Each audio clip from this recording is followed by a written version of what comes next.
ঝড়ে চলন্ত ট্রেনের উপর ভেঙে পড়ল গাছের ডাল, বিকল হয়ে যায় ইঞ্জিনের প্যান্টোগ্রাফ, দাউ দাউ করে জ্বলে ওঠে আগুন। অল্পের জন্য রক্ষা পায় দীঘাগামী পাহাড়িয়া এক্সপ্রেসের খালি রেক। বৃহস্পতিবার ভোরে কোচবিহারের মণ্ডলঘাট স্টেশন এলাকায় এই ঘটনায় প্রায় 4 ঘন্টারও বেশি সময় দাঁড়িয়ে থাকে হলদিবাড়ি থেকে রওনা দেওয়া ট্রেনটি।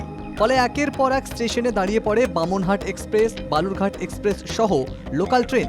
সমস্যায় পড়েন বিভিন্ন স্টেশনের নিত্যযাত্রীরা। পরে রেলকর্মীরা দ্রুত পরিস্থিতি স্বাভাবিক করে। পুরা ঝড় চলে এসে আজ ট্রেনে ওই যে বট গাছ পড়ে গেছে ভাঙিয়ে, চলন্ত ট্রেনটা তো এইদিকে এসে দাঁড়ায় গেল। হ্যাঁ, আগুন চলে এসেছিল, তো বিশাল আগুন, যেমন বোম বাসা ওই নং।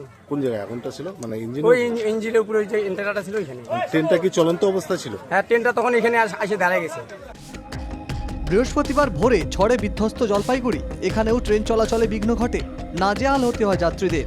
বৃহস্পতিবার ভোর 3:30 নাগাদ আচমকায় বিধ্বংসী ঝড়ে জলপাইগুড়ি সদর এলাকায় ক্ষয়ক্ষতি হয়। জলপাইগুড়ি টাউন স্টেশন হয়ে নিউ জলপাইগুড়িগামী সকালের ডিএমইউ প্যাসেঞ্জার ট্রেন সঠিক সময় না আসায় নাজেহাল হতে হয়েছে রেল যাত্রীদের। আমি তো শিলিগুড়ি যাব জংশনে। কতক্ষণ ধরে দাঁড়িয়ে আছেন? মোটামুটি 1 ঘন্টা হবে। ট্রেন আসেনি? না, ট্রেন এখনো আসেনি। মানে কি কারণে কিছু শুনলেন? আমি শুনলাম যে ঝড়ের কারণে গাছ পড়েছে, সেটা লাইন ক্লিয়ার না হলে পরে আসতে পারে। এর ফলে কতটা অসুবিধার সম্মুখীন হতে হচ্ছে? কিছুটা তো সম্মুখীন হচ্ছি, তবে দেখি কটা অবধি হবে। একটা সময় পরে তারপরে এখান থেকে চলে যেতে হবে, বাসে করে যেতে হবে। কালকে রাত্রে যে ঝড় বৃষ্টি হয়েছে, তো শুনলাম আমবাড়ি আর আমবাড়ির মাঝামাঝি, এই আমবাড়িগুলি কেন আমাদের কাদোবাড়ির ওদিকটা, তো শুনলাম যে গাছপুরের রেল লাইনটা এই কারণে বন্ধ। তো রেল লাইনের কর্তৃপক্ষ যারা আছে তারা গাছটাকে সরানোর ব্যবস্থা করছে, সেই জন্য দাঁড়িয়ে আছি কখন।